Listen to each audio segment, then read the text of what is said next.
देखिए इतनी ज्यादा भयानक उस वक्त स्थिति थी कि मैं आपको बता भी नहीं सकती हूँ। इतना ज्यादा डर का माहौल था। हाँ, अर्थक्वेक आ रहा था, जब भूकंप आ रहा था हम बस यही प्रे कर रहे थे कि भूकंप अब थमे, अब थमे, अब थमे। भूकंप थम ही नहीं रहा था और उसका जो स्केल था वो बढ़ता जा रहा था। और जैसे अभी सर ने बोला कि जहाँ क्रैक्स हैं, जो बिल्डिंग में क्रैक्स हैं, वो लोग ना घुसे, तो मुझे लगता है बिल्कुल सही कह रहे हैं। शायद इसी वजह से वो लोग हमें अभी होटल में जाने नहीं दे रहे या लोगों को घर में जाने नहीं दे रहे। क्योंकि यहाँ पे भी मैंने बहुत लोगों से बात करी, लोकल से भी बात करी, टूरिस्ट भी था उनसे बात करी, होटल से भी बात करी। लोगों से जब मैंने बात करी तो उन्होंने सब जगह जो भी एज इन घर था या होटल था या जो भी शॉपिंग मॉल था, हर जगह क्रैक्स देखे। तो अगर मैं शॉर्ट में बोलूं तो बैंकॉक में हर जगह, आपको मतलब थाईलैंड में हर जगह इस वक्त क्रैक्स मिल रहे हैं। तो अगर अगर एक इमारत में क्रैक्स पड़ गए हैं तो इसीलिए शायद मुझे लगता है गवर्नमेंट हमें घुसने नहीं दे रही। लेकिन इतना डर का माहौल अभी भी है, लोग सड़क पे हैं। और मैं आपको बता भी नहीं सकती, जब ये भूकंप आया, जब अनाउंसमेंट हुई, उस वक्त मानो ऐसे लग रहा था कि मैं कोई सपना देख रही हूँ। मुझे ऐसे लगा कि शायद सब कुछ खत्म हो जाएगा, मैं इंडिया नहीं आ पाऊंगी। लेकिन बड़ी मुश्किल से नीचे पहुंचे, इतने सारे लोग थे, मतलब मैं बता भी नहीं सकती आपको। मतलब 3 घंटे मुझे लग गए, लिटरली 3 घंटे लग गए मुझे इन सब चीजों से बाहर आने में। मतलब जबान मेरी लड़खड़ा रही थी, हाथ मेरे कांप रहे थे। अभी भी आपसे बात करते हुए मुझे वो सीन दोहरा रहा है और मेरे हाथ अभी भी कांप रहे हैं। मुझे मतलब ऐसी चीज कभी सपने में भी मतलब एक इंसान नहीं सोच सकता। वो चीज अपनी आंखों में देखी, आपने अपनी मौत अपनी आंखों के सामने देखी, आप रियलाइज कर सकते हैं कि मेरे पे क्या बीत रही होगी। बस मैं चाहती हूँ कि मैं सेफली इंडिया इस वक्त पहुंच जाऊं और यहाँ के जो लोग हैं वो सेफ रहे, मैं ये चाहती हूँ। बिल्कुल मानवी, आपकी बातों को सुनकर अंदाजा लगाया जा सकता है कि हालात कितने खराब हो गए होंगे। आपको कब लगा, किस वक्त ये लगा कि भूकंप के झटके आ रहे हैं, और उसके बाद सबसे पहला कदम मानवी आपने क्या उठाया? नीचे जब आई आपने क्या देखा, या क्या मदद आपको आसपास के लोगों की तरफ से मिली? देखिए मेरे को जब झटका महसूस हुआ, पहले मुझे ऐसे लगा मुझे चक्कर आ रहे हैं। लेकिन जब देखा दीवार पे क्रैक है तो फिर फटाफट अनाउंसमेंट उसी वक्त हो गई थी। फिर हम सीढ़ियों की तरफ गए, सीढ़ियों से नीचे गए। और देखिए जब भूकंप आता है तो हमें ये सिखाया जाता है कि धीरे धीरे चलना है, कि भूकंप में गिरना नहीं है, क्योंकि गिरोगे तो भी चोट लग जाएगी। तो धीरे धीरे भी हम कदम बढ़ाते रहते। नीचे पहुंचे, नीचे इतना क्योस था, लोग भाग रहे थे।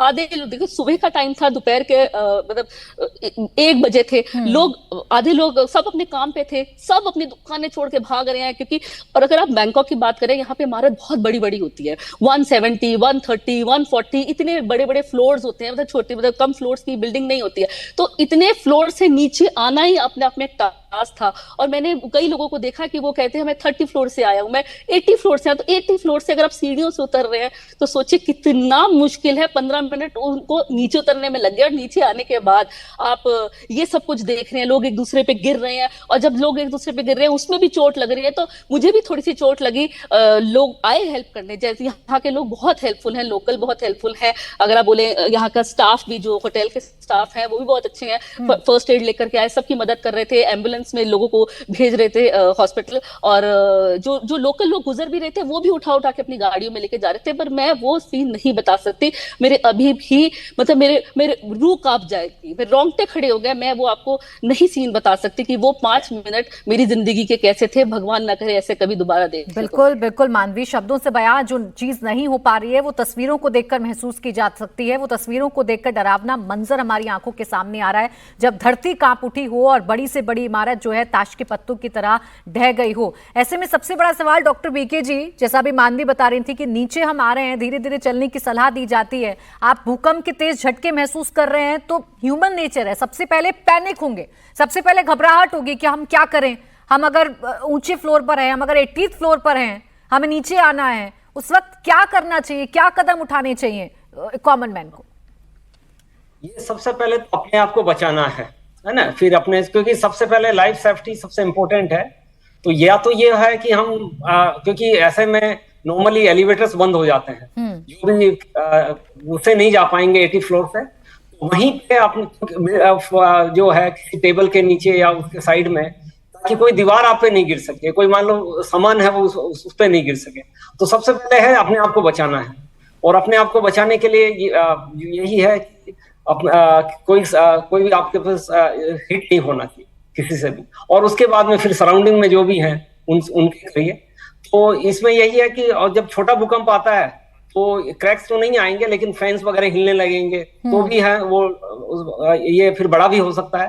तो स्टार्टिंग में जब ये वाइब्रेशन शुरू होते हैं तो फिर हमें ध्यान रखना है कि हमें अपने आप को बचाना है।